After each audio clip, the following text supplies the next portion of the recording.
కేవలం అమ్మ కటాక్షంతో చూసిందంతే వెంటనే కాళిదాసు గారు శ్యామలాదండకని చెప్పారు. ఎక్కడి నుంచి వచ్చింది కాళిదాసు గారికి ఆ శక్తి? అమ్మవారు మూకుడని కంచిలో దేవాలయంలో ఎప్పుడూ కూర్చునుండేవారు. ఆయన పేరేమిటో కూడా ఎవరికీ తెలియదు. ఆయన మూగివాడు. సాధారణంగా మూగితనం ఉంటే చెవుడు కూడా ఉంటుంది. ఆయన ఎప్పుడు మాట్లాడేవారు కాదు, అలా కూర్చుని ఉండేవారు. ఆయన అదృష్టం పట్టింది. ఒకనాడు అమ్మవారు అలా వెళ్ళిపోతూ చూసింది.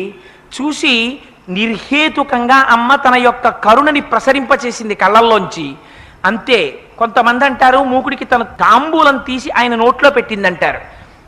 ఏదైతేనే అమ్మ కరుణ ప్రసరించిందంటే వెంటనే ఆయన నోటి వెంట 500 శ్లోకాలు వచ్చాయి.